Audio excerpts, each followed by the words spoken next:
Wow, the world of AI is just moving at an absolutely breakneck speed, isn't it? Today, we're going to cut through all the noise and bring you the latest breakthroughs, some of the stranger new applications, and the one question that is on literally everyone's mind: what is coming next? So let's dive right in.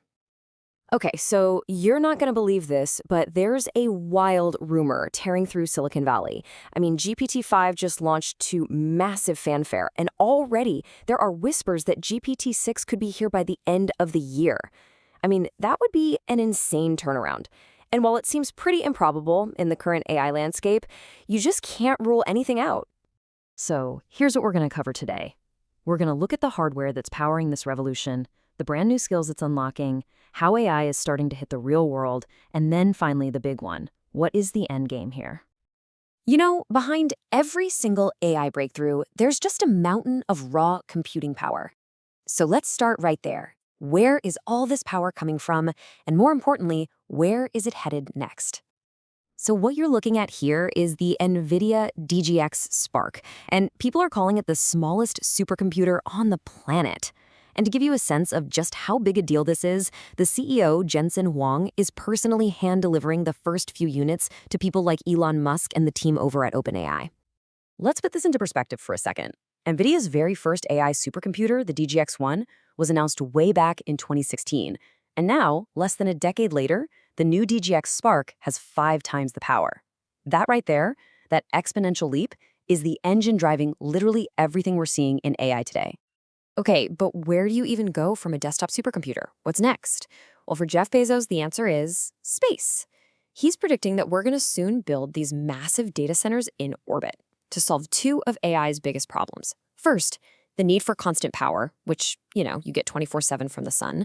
And second, the need for cooling, which you get for free in the vacuum of space.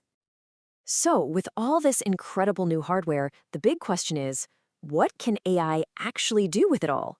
Let's take a look at the incredible new skills and discoveries that this power is unlocking right now.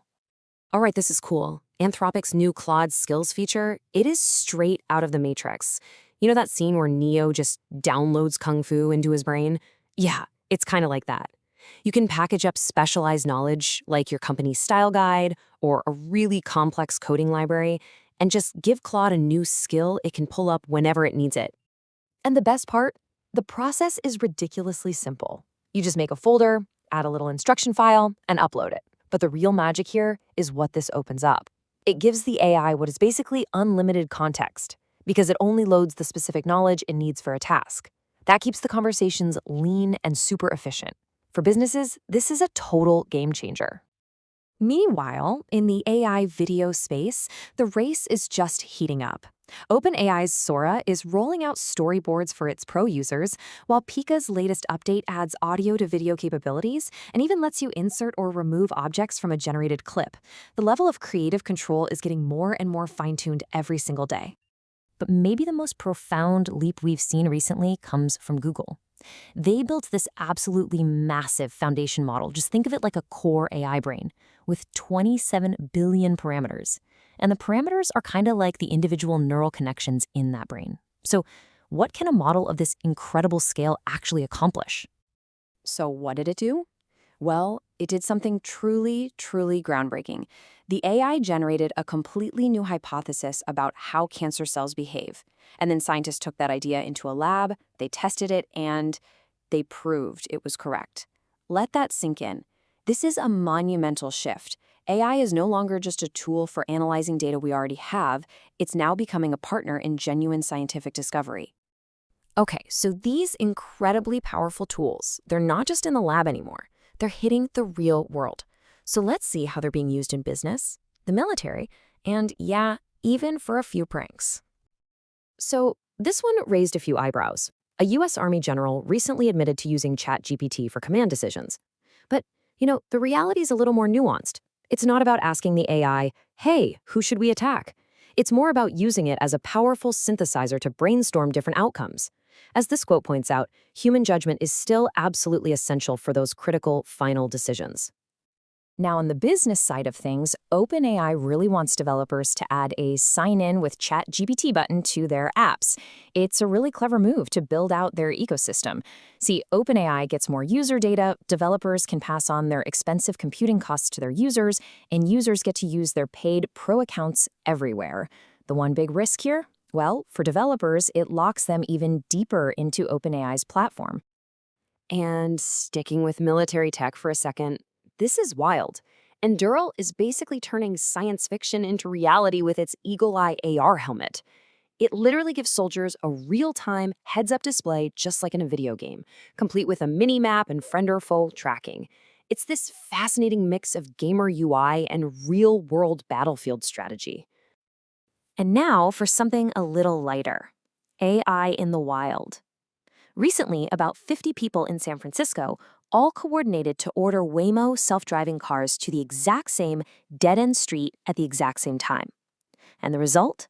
Well, you're looking at it, the world's first ever Waymo DDoS attack, a completely hilarious all-robot traffic jam. So all of this stuff, the pranks, the business models, the incredible scientific breakthroughs, it all leads to one massive question. Where is this all going? A new paper is trying to ground that whole discussion by creating a concrete, actually testable definition for AGI. You know, for years, defining AGI has been like trying to nail Jell-O to a wall. It's just been this constantly moving target. But this new proposal, it actually tries to pin it down. An AI that can match or even exceed a well-educated adult's ability across a whole range of measurable skills, like reasoning, memory, and learning.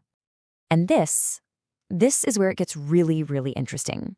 Using this new definition basically as a ruler, researchers measured today's top models. And they found that GPT-4 gets about 27% of the way to AGI. But GPT-5, get this, it more than doubles that, clocking in at 58%. That is a staggering leap, and it suggests we are closing in on this milestone way faster than anyone really thought. So that leaves us with one final and pretty crucial thought. For the very first time, we have a ruler for AGI. We can actually measure our progress. So now the question isn't really if we'll get there anymore. The real question is, what happens when we start getting close to 100%?